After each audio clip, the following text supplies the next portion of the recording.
hearty welcome to a special edition of the program Familiarize with the Law, coming to you from Star Television Channel 21. We broadcast live from our Media One Center 3 Mama Street Book Films in Freetown. In today's edition of the program, we're going to look at Sierra Leone at 57. This is a special independence program, which I have this singular opportunity to have as my guest in the studio Professor Joe Edi ALIE, Department of History and African Studies, Dean School of Postgraduate Studies, lecturer at University of Sierra Leone. Professor, good having you in the studios today. Yeah, thank you very much for having me. Great. Professor, we recall much of what some of us learned by knowing how we attain independence. It's as a result of the historical text we read, especially from your colleague, Professor Magbele File, and yours, Professor Joe Edi ALIE, that in 1961, Sierra Leone attained independence from their colonial masters, that's the British. But as we move along tomorrow, exactly the 27th of April, Sierra Leone will mark 57 years. Take us through that path since we attained independence. How did we come to achieve our independence in the first place, for the benefit of hindsight? Yeah, thank you very much. We had our independence, as you rightly pointed out, on the 27th of April 1961. But it was not a sudden affair. It took this country close to 15 years to prepare for that independence. It actually started shortly after the end of World War II. In 1946, the colonial administration began to set up structures that could eventually lead this country to independence. They set up, in the first place, political structures, such as district councils that were involved in community development, because before then there was very little effort made to develop particularly the rural areas. So district councils were set up in 1946 and charged with the responsibility of engaging, among other things, in rural development.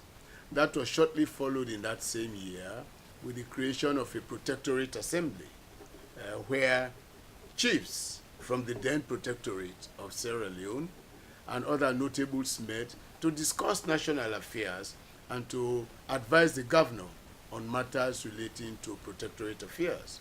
We are all these deliberate attempt by the British then to actually put us as a nation on a better footing in preparation for our self-governance? Yes, this was the first step taken in that direction, because before the end of World War II, really, no European country ever thought of granting independence to their colonist nationals. But several developments took place during and immediately after World War II, which time cannot permit me now to go into.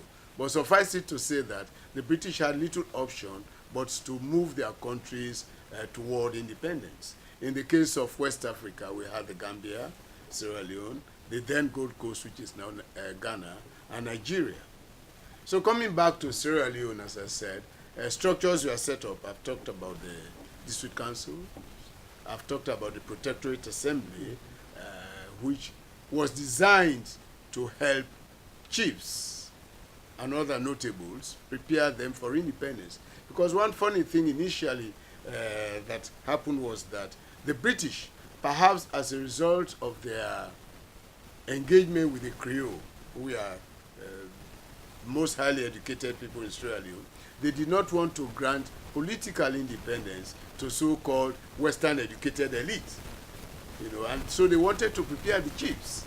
If you see chiefs playing a big role in national affairs today, this is actually part of that reason.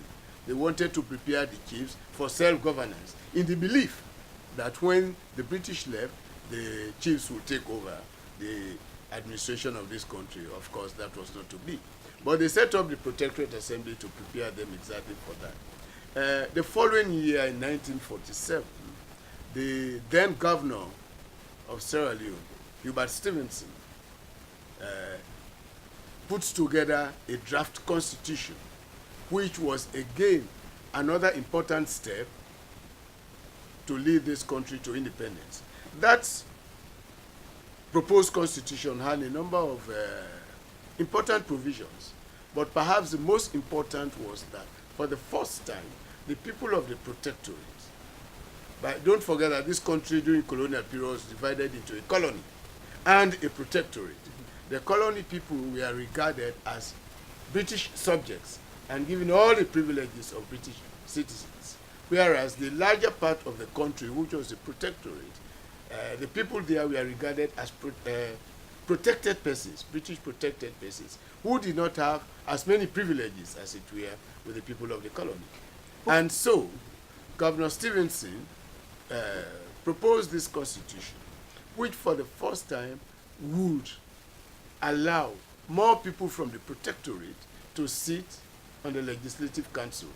In the end, 14 people from the protectorate and 7 from the colony, by virtue of the fact that, one, in terms of population, the protectorate had more people than those of the than the colony, and secondly also because the protectorate was the breadbasket of the country.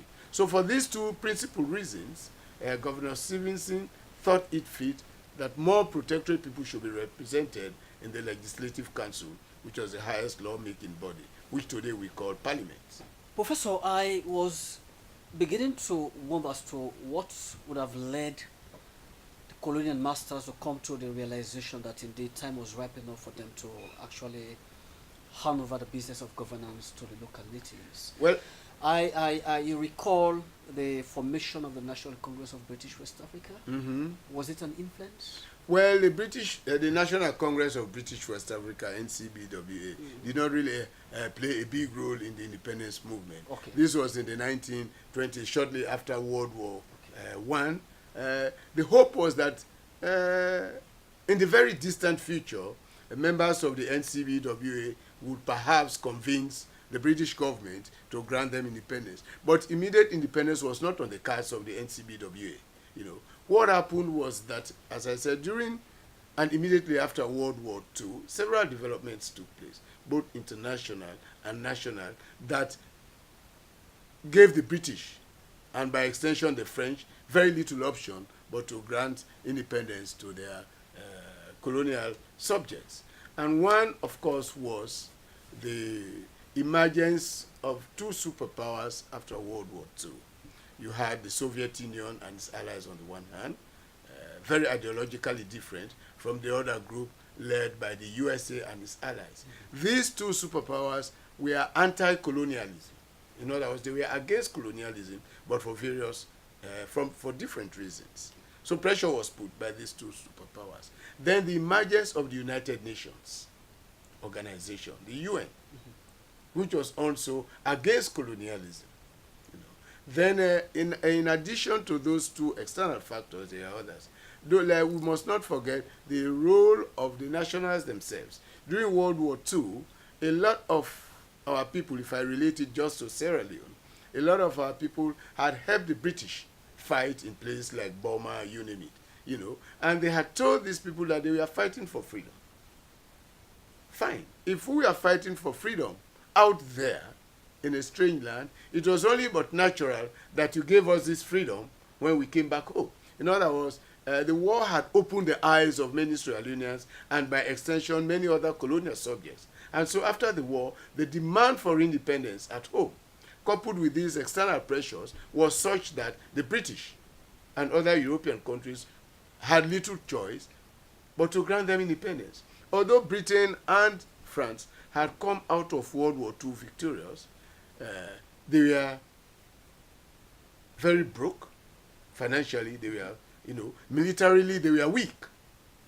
And so, if the demand for independence took on a violent dimension, as it happened elsewhere, the British will not be in a position to put down these rebellions. So the best thing they did was to make sure that political independence was granted to their colonial subjects in a very peaceful manner. The ideological war between the Soviet Union and its allies and the USA on the other part also played a big role. The British did not want their colonies to go Soviet, the Soviet way.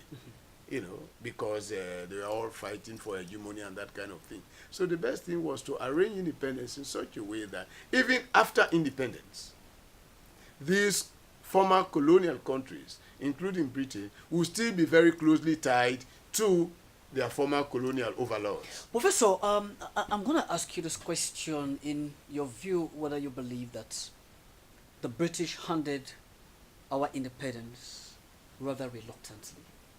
No, I don't think so. As I said, it was a well thought out process. You know, they had little choice but to do that. So they began preparing us, talked about the 47th Constitution, which was highly debated for nearly 4 years. The colony politicians and those of the protectorate could not agree because of this principle of representation, more representatives from the protectorate than from the colony. They could not agree. And by 1951, the new governor, George Beresford Stokes, was so impatient that he said, we must implement this constitution with all its flaws. But in the interim, most of the colony politicians had mobilized behind or galvanized behind one of their prominent leaders in the person of Bankole Bright, H.C. Bankole Bright. And they had formed a political party, the National Council of the Colony of Sierra Leone, called NC for short. You know, they wanted to prevent the implementation of that constitution because it was not in their best interest. This was in 1950. They formed that political party. While all this was going on, the people of the protectorate also galvanized or mobilized around Dr. Milton Magai, together with a colony pressure group called the People's Party, led by Reverend E.N. Jones, popularly called Lamina Sanko, to form the Sierra Leone People's Party on the 27th of April, 1951. And whereas the NC, National Council of the Colony of Sierra Leone, wanted to block the implementation of the Constitution, the Sierra Leone People's Party, on the other hand, pressed for the implementation of the Constitution because it was in the best interest of the people of the Protectorate to have more representation in the then Legislative Council. So this process went on. We had elections here in 1951 in which the Sierra Leone People's Party emerged victorious, with the Paramount Chiefs playing a very big role in that process. And from 1951 onwards, the process continued, which culminated, as it were, in the Lancaster House Conference in 1960, when most of the political parties in Sierra Leone, other political parties emerged after the NC and the SLPP, and they were all clamoring for independence. Sir Milton Magai, who had been knighted, as leader of the Sierra Leone People's Party, thought that it would not be in the best interest of this country for all these political parties with different ideologies to start fighting against each other for independence, as had happened, for instance, in the case of the then Gold Coast, which is now Ghana, or in the case of Nigeria. You know. So Sir Milton said, look, in spite of our political differences, all of us have one goal, and that goal is to lead Sierra Leone to independence. Why can't we all come together and form a United National Front, UNF, you know, and go to Britain with one voice and talk about independence? So the United National Front was formed. Contrary to what many people believe, this was not a one-party in disguise. This was the first attempt, perhaps, in Black Africa for politicians to come together and form a government of national unity, which would collectively demand independence from Britain. So it was not something reluctant. Britain really had little choice. When they saw the reality on the ground, they accordingly prepared Sierra Leoneans, by extension, other West Africans, for independence. Professor, tomorrow, Sierra Leone, the country will be marked 57 years. Correct. Let's say we are seeing a situation where there has been some schools of thought saying that we are never ready then, since 1961, to have achieved independence. The argument has been, as a nation, are we free politically or economically? That argument seems to be pretty much unseasoned. We have not come to have a commonplace perception as to whether we could put a solution to that particular answer, to that particular question. Well, let's go back into history. Okay. As I've said, from 1946 right through the early part of 1961, the British were preparing Sierra Leoneans for political independence. And let us not forget that in terms of political maturity, Sierra Leoneans were perhaps more mature than other British West Africans, even by extension other Africans that were under European rule. Sierra Leone in the 19th century had produced a lot of intellectuals, a lot of professionals who worked not just in Sierra Leone, but across West Africa. That was why Sierra Leone, for instance, in the 19th century, was called the mother of British West Africa, because we produced all the professionals, the teachers, the pastors, these senior civil servants, you name it, that serviced the colonial machinery in West Africa. We also had our iconic institution, Frobe College, established in 1827, which over time produced a lot of highly trained professionals. And because of this, Frobe College used to be called the Athens of West Africa. That was the seat of learning in West Africa. So we really had a lot of people, you know, that could usefully man our country following the departure of the British. So to say that we are not ready for independence, I find that argument sometimes quite amusing. And I can understand, you know, why some people think that way. Is it indicative of the fact that when it comes to speedy development and growth of the country, we are not up to the challenge? Well, before we answer that question, let's come back to where Sierra Leone was in 1961. Sierra Leone, the state of Sierra Leone, the first Prime Minister, Sir Milton Magai, wanted to make Sierra Leone a model state in West Africa. And why did he think so? There are several reasons to support that view. Sierra Leone was a very tolerant country in 1961. Tolerant in the sense that there was ethnic, or in spite of the ethnic diversity in this country, there was ethnic tolerance. There was religious tolerance. There was also political tolerance in this country. I mean, occasionally politicians can agree. I mean, can disagree. They can fight and bite, but in the end, they always come together. So in fact, what is now happening, you know, recently, in the last 48 hours, to me, is part of the process, you know. A reminiscence of the past. You know, so they will always agree. And so we had a high degree of tolerance in this country. And so, in other words, what I'm talking about is that there was unity in diversity. This was one of the ideals on which this country was founded. There was unity in diversity. Also, respect for the fundamental rights and freedoms of the individual. That was something we valued very highly at independence. Fundamental rights, you know, and freedoms of the individual. Also, the regard for the rule of law. You know, due process, nobody above the law, will all be treated equally, and that kind of thing. And our civil service, the workforce, highly trained, highly competent, highly motivated. And as I said, we are supplying, as it were, you know, the civil service cater to other countries. Model of West African professionals. Yes, and our security apparatus, particularly the army and the police, though small but efficient, highly disciplined, and highly trained. You know, so and the economy was relatively buoyant in 1961. So when you put all these factors together, Sir Milton had a point when he said he would make Sierra Leone a model state in West Africa. He was a leader who led by example. For instance, he was not corrupt. And I'll give you a classic example. Just before independence, there was a cabinet meeting.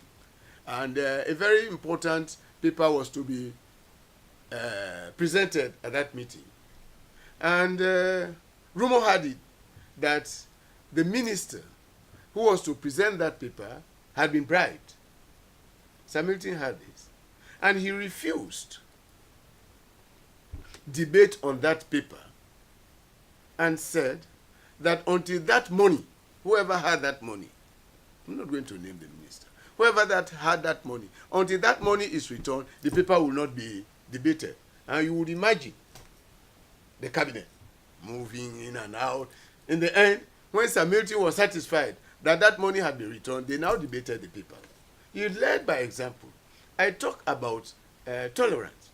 He allowed opposition party members, the All People's Congress, who were then the main opposition party. The members moved freely within the country to campaign. The government gave opposition party members loans to build houses for their personal, thing. And when he was going, for instance, the first meeting he attended, the UN General Assembly meeting, Shaka Stevens, who was the opposition leader, was a member of his delegation to the UN General Assembly. He did not regard opposition people as enemies, but as opponents, all who would all collectively help to develop this country. So we had all this, and this was in tune with his party's philosophy of one country, one people. So based on all of these, we really see that this country had great promise in 1961. And perhaps if we had religiously followed the motto of this country, unity, freedom, and justice, I'm sure a lot of these problems that we now have, which makes some people to think that, oh, we are not ready for independence, I wish we could go back to colonial rule. If we had religiously followed just those three key words, unity, freedom, and justice, we will have made more progress than we have made. Professor, 57 years down the line, where did we miss it as a nation? What actually went wrong? Yeah, there is a prayer that I like. Part of it goes, we have done those things which we ought not to have done. And we haven't done those things which we ought to have done. So we did certain things which we ought not to have done. For instance, at independence, we had a multi-party system in this country, the rule of law, just I have named. All of these were in place. We held free, fair, credible, and transparent elections in May 1962, the first elections after independence. Very free, credible under Sir Milton. Very little problem. Sir Milton was highly respected. He had regard for the Constitution, sacred document. Unfortunately for us, Sir Milton passed away on the 28th of April, 1964, a day after we had celebrated the third anniversary of independence. And he was succeeded by his half-brother, Albert Magai. I don't want to go into the constitutional problems here of how and why he was chosen. Suffice it to say that Sir Milton's style of leadership was very different from that of his brother. Sir Milton believed in compromise. He was conservative. He would listen to several views, but as leader, he knew that the buck stopped at his table, and he always was firm in his decision. Sir Albert was a different kind of person. Tall, huge, charismatic, likable fellow. He wanted to be a popular leader, whereas Sir Milton tried to work mainly through chiefs. Sir Albert, on the other hand, wanted to be a popular leader, and his style of leadership was very different. But he began to admire certain leaders who had autocratic tendencies. For instance, Sekou Touré of Guinea, Kwame Nkrumah of Ghana, and he began to copy their style of leadership, which somehow created some problems here. First, he wanted to introduce a one-party system of governance, which was opposed. He shelved the idea.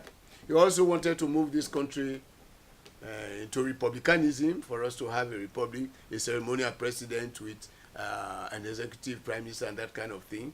The March 1967 elections thwarted his hopes of achieving Republican status.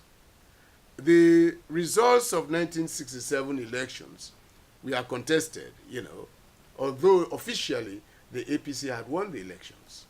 The army stepped in. We had 1 year of military rule. The National Reformation Council, headed by Jackson Smith, that Jackson Smith, as a military leader, came with his own style of leadership. Decree. And there was a lot of opposition at that time. The civil service, how do we call them now? Not the civil society. Though small, was quite vocal and active, and a lot of pressure was put.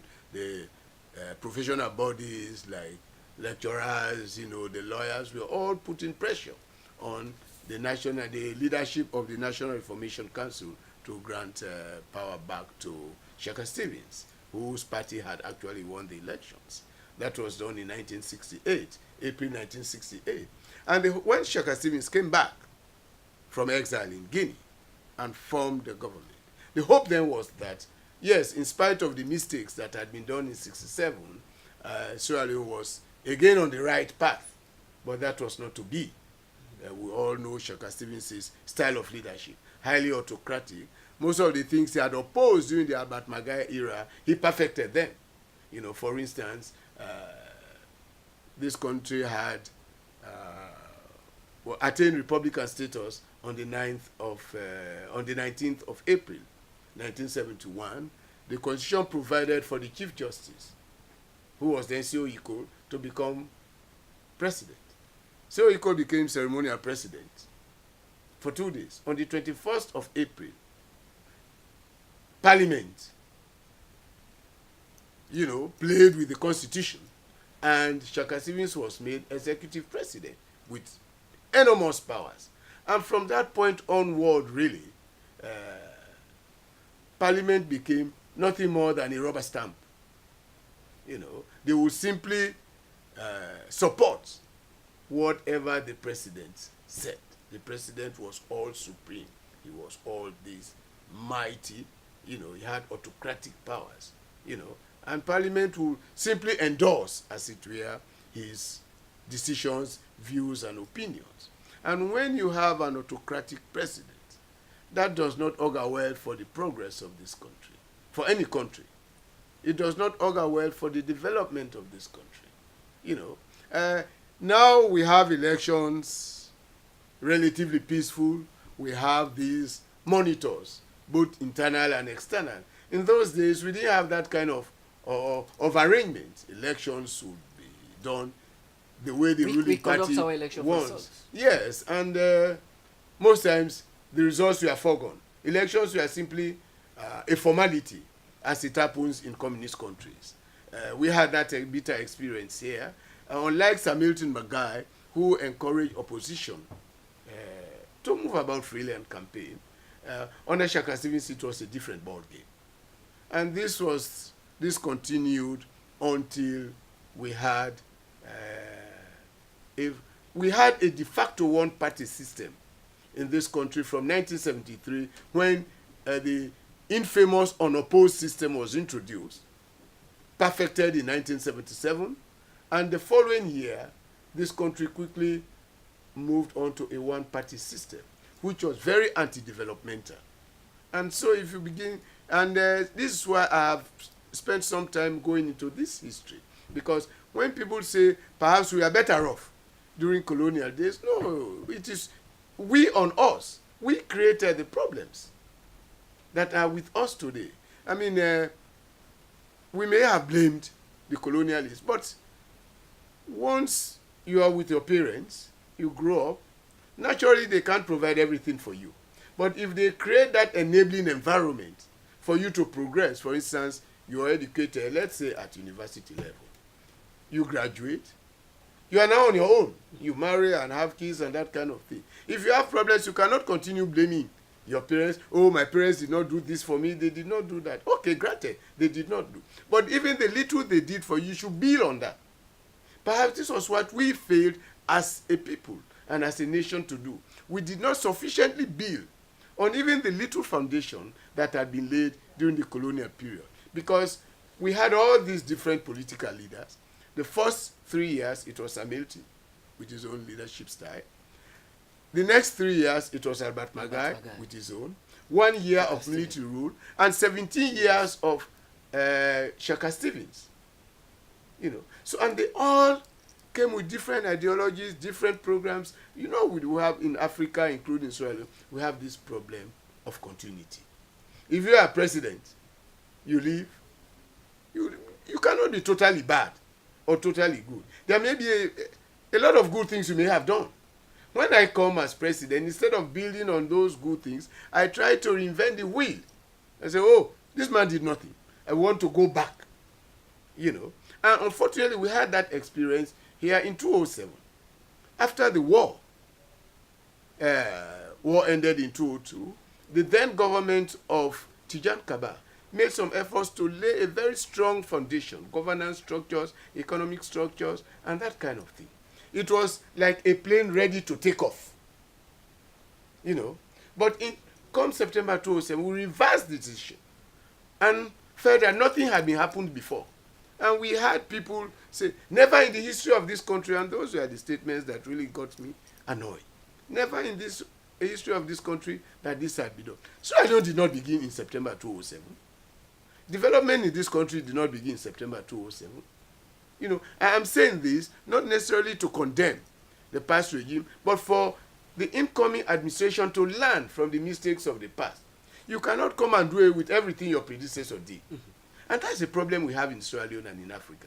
And it's partly responsible for our backwardness, if I could call it that way. Professor, the argument, perhaps on the lips of every Sierra Leonean, is centered around two important aspects. Mm-hmm. I am keen to understand when you reiterated the fact that our education, colonial education, was one of envy, and we are even referred to as a model of West African professionals, you know, exporting all of these things outside. Yeah. What went wrong to a point that the educational sector seemed to be pretty much challenged? Well, I have spent a greater part of my life in education, you know, and well, I will need to qualify that statement of Athens of West Africa. Mm-hmm, mm-hmm. The colonial administration was highly academic. And by extension, even the economy. It was largely limited to the colony. The only notable institution then, until the late 50s, was the Bow School, founded in 1906 for the sons and nominees of chiefs. And I hear they are celebrating. Yes, they are now on it, you know. And what we did, the missionaries did a lot of work in the educational sphere. Perhaps one of the mistakes we did as a people and as a nation is that we did not take a critical look at the educational system that the colonialists had left, which was highly bookish, highly academic. The educational system was not well suited to the needs of a developing country. This is where, for instance, we would have decolonized the education system. We did not. The educational system was not decolonized, you know, and that process continued. In the early 1970s, we had more stakeholders in the educational field. Originally, it was the government and missionary bodies, well-established missionary bodies, you know, that established schools. Then we have proprietors, private people coming into the system from the early 70s. If you had some money, even if you had no business with education, you could open a school, secondary school or primary school. After 1 year, the government will start supporting that school. And so you had this proliferation of schools all over the place. And that was at the expense of quality. From 1973 to 1976, the University of Sierra Leone took a very bold decision to revolutionize the educational system. They had experts from within and from without who puts together a very important document, Sierra Leone Education Review, All Our Future. And that document, the final document came out in 1976. And if you read that document, the Sierra Leone Education Review, All Our Future, if we had really implemented most of the provisions of that document, our educational system would have been second to none in this country. Do we have time as a nation to get it right? I think so. It's never too late. As a nation, we have. And I think we now have a golden opportunity to set things right. Because I'm pretty sure that our current political leaders have learned from the mistakes of the past. Could it be these accumulated disadvantages in the educational sector to a larger extent has a trailing effect in our economy, for which we now become pretty much perennially dependent on the IMF and the World Bank? Well, And, the success of the educational system and other governance structures is highly dependent on the health of the economy. If the economy is healthy, properly managed, we should be able to adequately support the educational system. You know, I mean, for instance, if you take the primary and secondary schools, resource those very well. Teachers are highly motivated, you know. But if, even at the tertiary institutions, the university, qualified and motivated academic and administrative staff, and you know, a conducive learning environment for the students, well-resourced, if you have all of this, I think we can still make it. You know, it's never too late. But where the economy is not healthy, due largely to mismanagement, high-level corruption, it's going to have a problem. I'll tell you something. In the mid-1980s, when the economy had really gone bad, at the time Shaka Stevens was about to hand power over to J.S. Momo, you know, the economy had really gone bad. And that seriously affected the social sectors, not just the health sector. I want to limit this to the educational sector. That's why you would say. Oh, the OAU, yes. And the OAU was perhaps the last straw that broke the camel's back, as some people say. We have had all high-level corruption, the voucher gates, the squander gates, you name it. We had no business hosting the OAU. We hosted it simply because one individual, Shaka Stevens, wanted to become chairman.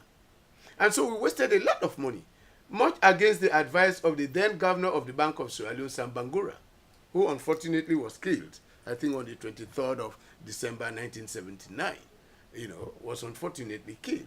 We had no business hosting the OAU. And let me tell you something. Shortly after hosting that OAU, we had to close several embassies because we couldn't support them. The Sierra Leone Labour Congress went on strike on the 1st of September 1981. 2 years later, the Sierra Leone Teachers Union threatened to go on strike. You know, $100 million had been earmarked for the hosting of the OAU. We spent close to 200 million, and nobody accounted for the extra money. You know, so the OAU was really the last straw, if I could put it that way. But coming back, by 1985, the economic situation in this country had gone so bad that teachers adopted, particularly primary school teachers and secondary school teachers, adopted what was called go slow, Operation Food Finding. Teachers will go to school, they will not teach, they will sit there. Some will not even bother to go to school. They go finding their daily bread. And what was the impact of that? Many children left school prematurely. I don't want to call them dropouts. Early school leavers. They left school prematurely. And without any gainful employment, those who got employment were underemployed. Many of them were unemployed. Those that were unemployed went to the diamond mining area, the Sansan boys, as they used to call them. Mm-hmm. And these were the very set of people that the so-called liberators, the Fode Sankors and others, recruited for their killing activities. Buffeted their minds. So you see how the economy affected the educational system, and how the educational system also adversely affected the security system. Professor Joe ALIE, what will you say to those who hold this opinion that our knowledge-based system is insufficient and does not meet modern standard, that is a job market? This is pretty much reflective as to what is currently happening in, well, it's not coming from me, there's an aggregate opinion of people that even at FBC, the course curriculum there does not tailor towards the job market. You have the African minerals looking for employment. Instead of us as local natives gaining such employment, they will go for the Ghanaians, they will go for the Nigerians, all of these things. That in itself is lighted upon our efforts. Well, again, as I said, going back, we really have not, as a people, paid much attention to ensuring that our educational system as a whole is highly competitive. The products are highly competitive. The products are able to compete favorably with others elsewhere. This is where, and I say it's never too late. This is something we can do. We need to have a national conference, as it were, on education, from the primary right through to the tertiary level, and see what can be done. You talk about African minerals, you talk about these others, London Mining, the then London Mining and the then African Minerals, who employ Ghanaians, Nigerians, and others to work for them. Yes, we are producing these people, but the fact that the education system is not adequately meeting the demands of this job market is not enough reason, in my view, to seek, to look for outsiders. These people can be trained. If the university system or the tertiary educational system provides that basic education, that can be built upon. That can be built upon. Really, where there is some serious link and understanding between the university and those in the private sector, be they mining, construction, you name it. These people can be trained. I know Sierra Leoneans are highly educated people. They are highly educated. We complain about our products, yes. But when the few of them who have an opportunity to go outside, they excel.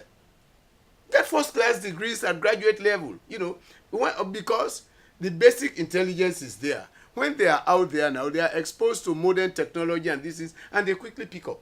If we were to bring those here, I tell you, my brother, we will be second to none. Let me give you another example. Our school system, our teachers here are not highly motivated. And so, they are not committed to the job. And one can understand. Jimmy Cliff says, I like working, but when I work, I must get paid, and paid well. These same products, be they from Jala, from Frobe College, from other tertiary institutions within this country, these same fellows, male and female, when they go to the Gambia to teach, they do very well. The pupils in the Gambia pass. The bulk of the teachers, they are nearly 80% are Sierra Leoneans that we have trained here. Why are they doing so well? Because they are highly motivated. And so they give of their best. Let's take our nurses, for instance. The nurses we produce. When they go out, they do very well. But if you produce teachers, training colleges and universities, and these go out, they go to teach. For 3-4 years, they are not approved. They are not on a regular payroll.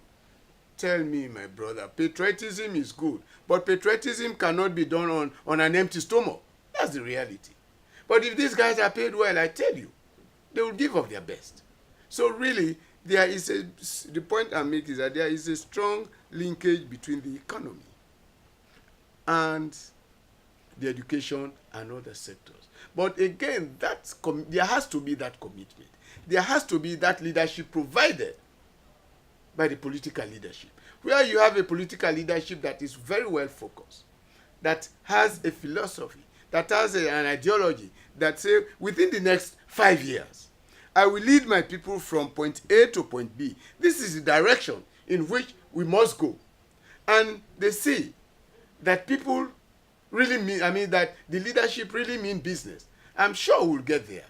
When Momo came to the throne, I think on the 28th of November 1985, his inaugural speech, which I produced in one of my history books, if you read that speech and what J.S. Momo desired to do, if only he had done even 50% of that, surely we would have been a great nation.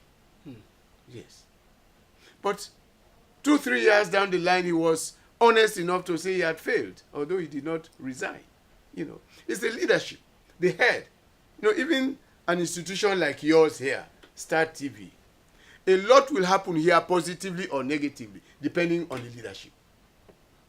So the head is critical in any developmental process, be it at our family levels or at community or national level.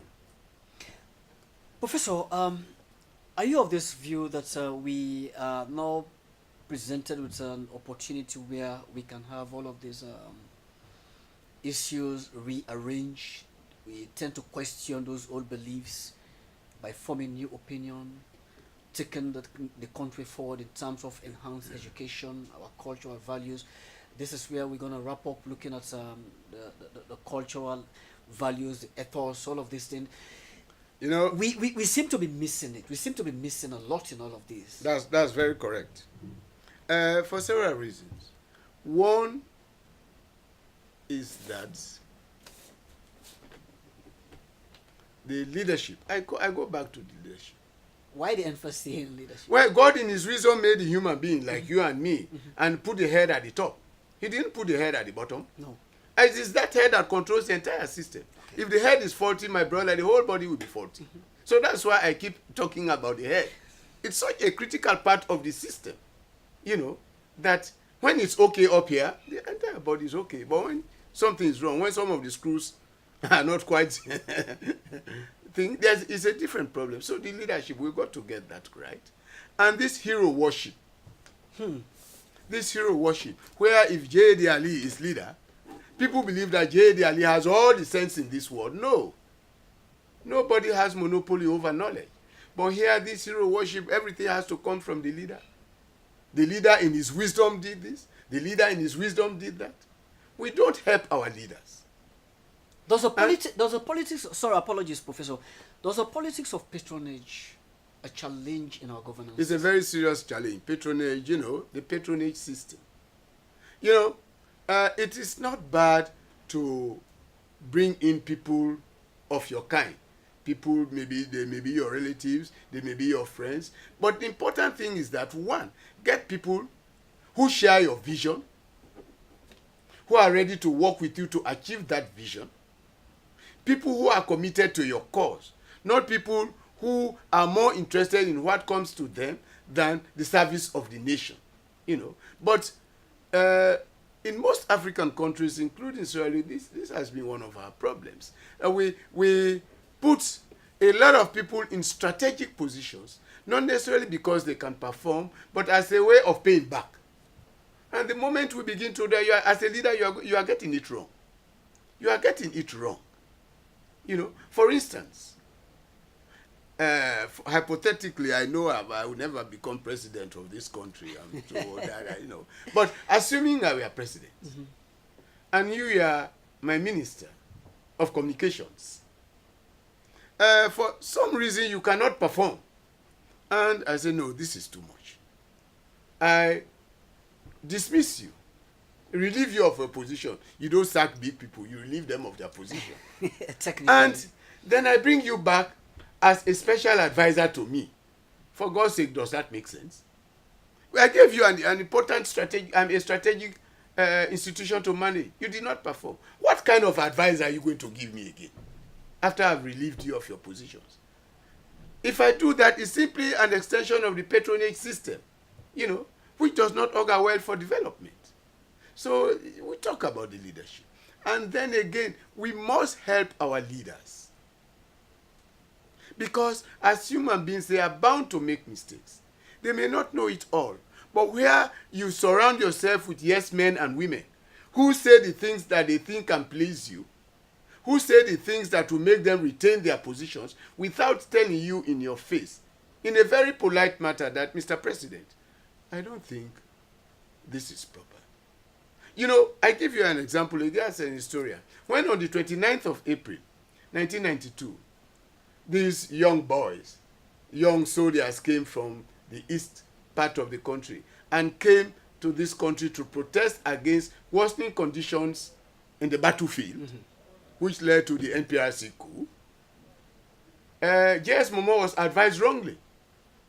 Oh, I heard him. I was in this country then, but I had come to do field work for my PhD. I was here. Oh, these are discontent, malcontent, you know, all these adjectives to describe them, instead of addressing a very critical issue. You know, because this was partly because, in my view, those around him, including the military leadership, you know, na so then turn. And that ended up very badly for him. So you have to have people who can give you the right advice. You know, politely. And where the leadership is going wrong, for God's sake, let's tell that leadership that, hey, wait a minute. This is not the best way. I mean, we are not going to be rude. You have to respect the leader. But that does not mean you have to religiously swallow whatever he says. Okay. Professor, conclusively... He says, yes. Yeah.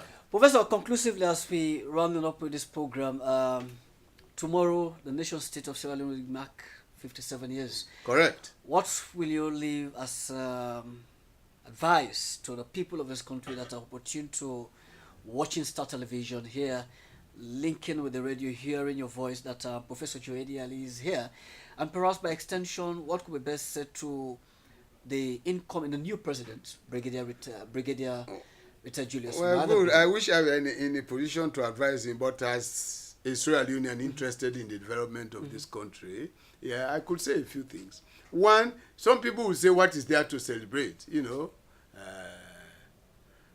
even if we don't celebrate, let us commemorate. Because, no, the fact that we've been together as a people for 57 years, yes. together as one nation, is a big achievement. Okay. In spite of all the difficulties. There are several countries that have been torn apart. You know, let's take Sudan, Africa's newest country, South Sudan. Immediately after independence, today there's such a big civil war there. We have lived together in spite of all our political differences for 57 years. That's something to celebrate. And I tell Sierra Leoneans, don't lose hope. The French will say, il n'est jamais trop tard. It's never too late. You know, we'll catch up. But that does not come by just like that. We have to have a determined effort to forge ahead, to help the political leadership. And if I were to come finally to advise President Bill, let him and his team simply follow what they have put down in their manifesto. I think there are a lot of beautiful things. That is not something that should be cast aside. That is something they should be regularly looking at and updating, because there are a lot of good things there. And Professor, you recall you did say governance is an aspect of continuity. Yes. You realize the fact that even the outgoing administration, it is something pretty much well. Oh, of course. And you will want the current administration to continue on that trajectory. Well, I mean, the APC were in power for 10 years. You can't tell me for all those 10 years everything they did was terrible. No, I wouldn't share that view. But you take a critical look at some of the positive things they did and see how you can improve on those. Not just to follow religiously, but to say, okay, they did this, which was good. Yes, we can't continue, but we can improve on what they did. That's what I'm saying. Okay. Yes. So conclusively on the aspect of us enhancing our moral values, because they seem to be losing up. This is where the blame games keep coming in. For want of better word, PK not get morals again, you know, all of those things. What will you say? 57. Yes, you Sierra know. Leone 57. In as much as we may be blaming the children and other young people, let's go back to our homes. Inadequate parentage? Our parents are our first teachers. Whether we like it or not. They are our first teachers. Let's go back to those basics. How we are brought up. This is not to say that you have to use the rod, because I'm sure some people will say, we know they beat Pikin there again, now you make them done bad. There are several ways of disciplining a child. And one of your responsibility as a child, as a parent, is to bring up a child in the best possible way. Let's go back to those things. The child spends more time at home than in the school. Then we come to the school system. And when we were in school, there was a subject called history and civics, where you were taught all those basic things, how to live well, respect for authority. That's one of the things we've lost here, respect for authority. You don't have to like the authority, but you have to respect that office. You do not have to like President Bill, but you have to respect the office he holds. Similarly, you didn't have to respect President Koroma, but he held an important office in this state. You had to respect that office. So respect for authority to me is very important. As my lecturer often say, Emmanuel Gaima, we are the mirror image of society. Yes. So we have to know, we have to conduct ourselves the best. Very well. We have to live by example. That's very important. You as a leader cannot tell people to do things the right way, then you do otherwise. It's like convince. You do otherwise. You can't tell your children, oh, honesty is the best policy. And then they know you are very crooked, you are dishonest.